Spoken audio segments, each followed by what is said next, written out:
Què us ve al cap quan sentiu la paraula bandoler? Segur que penseu en una mena de Robin Hood a la catalana. Doncs aquí, els bandolers no van ser personatges de ficció. A Catalunya van ser ben reals. Avui parlem de bandolerisme.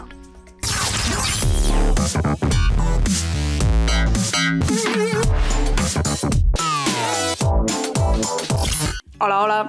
A veure, primer de tot crec que és important saber ben bé què és un bandoler. Perquè, posem-hi atenció, no eren simplement lladres de camins. La paraula bandoler, de fet, ve de formar part d'un bàndol. Fàcil, oi? Doncs el que va passar a Catalunya, sobretot durant els segles XVI i XVII, és que hi havia grups armats de persones que formaven part d'un bàndol o d'un altre. Aquests bàndols moltes vegades estaven vinculats a nobles o a senyors locals, com una espècie d'exèrcit privat dels senyors. Els hi pagaven per atacar les terres d'algun altre senyor. Es feia per interessos polítics, per venjances personals o per demostrar qui mana. Però tot això, per què? A veure, penseu que veníem del sistema feudal de l'edat mitjana, en què uns senyors feudals governaven petits territoris amb les seves pròpies lleis. Els habitants d'aquests territoris havien de ser fidels als senyors, treballant al camp i donant-los una part de la collita. A canvi, el senyor els protegia. Als reis els anava molt bé que els senyors controlessin el seu petit territori, perquè el de la monarquia era tan gran i tan inabastable que era impossible gestionar-ho tot. Però aquest sistema feudal de l'edat mitjana entra en crisi. Per una banda, els reis comencen a tenir exèrcits molt més forts. Deixen de necessitar els senyors feudals per controlar el seu territori. Per altra banda, els camps es van anar abandonant per males collites. I, en canvi, les ciutats guanyaven població, comerç i artesania. I atenció, perquè les ciutats no estaven controlades pels senyors, no, sinó pel rei directament. Així que li pagaven els impostos directament a ell. Ho veieu, no? Les ciutats guanyaven pes i això al rei li anava molt bé. Mentre que els senyors feudals, que controlaven el món rural, cada cop tenien menys pes i, per tant, menys riquesa. Us ho podeu imaginar. Els senyors feudals estaven desesperadíssims. Van començar a lluitar entre ells per disputar-se els seus petits territoris. I qui es feia bandoler? Doncs hi havia pagesos empobrits, però també fills de famílies riques que no eren els hereus. És a dir, que no rebrien cap herència quan els pares es morissin. I es buscaven la vida, com podien, d'altres maneres. Fins i tot hi havia petits nobles. Quin era el problema? A veure, els bandolers, molts cops, feien malifetes. Saltaven viatgers i fins i tot carruatges reials. Per això al rei cada vegada li molestava més el bandolerisme. Un dels intents més bèsties per controlar-lo el va fer el virrei duc d'Albuquerque, que va arribar a destruir castells de nobles que els hi donaven suport. Però els bandolers eren molt difícils d'aturar, perquè Catalunya era un territori muntanyós i les comunicacions, clar, no eren com les d'avui en dia. S'amagaven en boscos, en masies o en castells de senyors.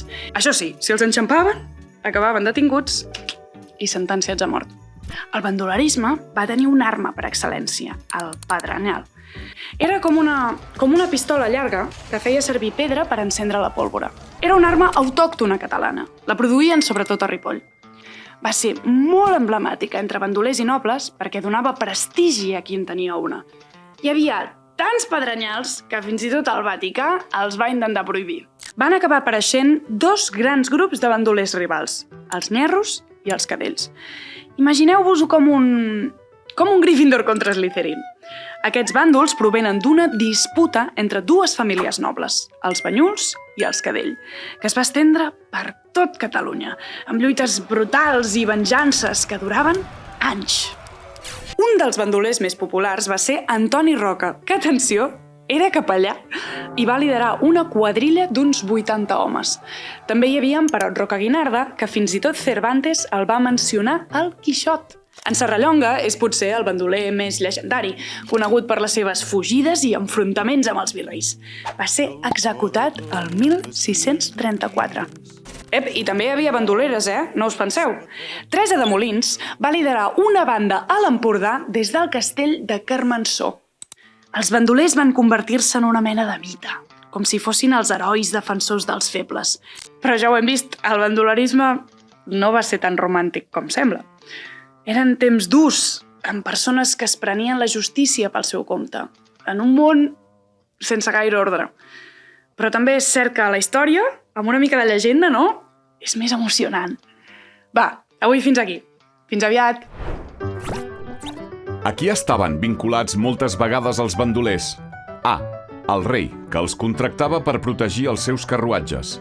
B. Els hereus, que els contractaven per ajudar-los. C. Els senyors, que els contractaven per atacar territoris d'altres senyors.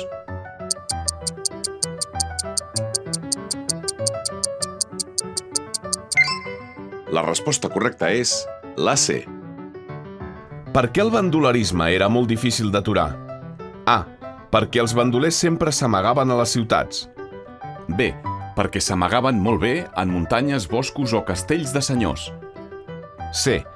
Perquè els bandolers ajudaven els pobres, que, a canvi, els protegien.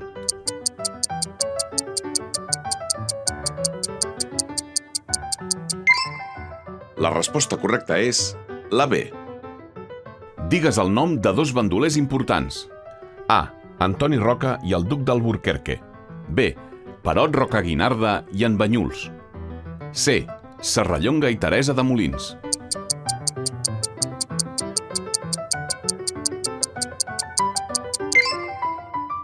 La resposta correcta és la C.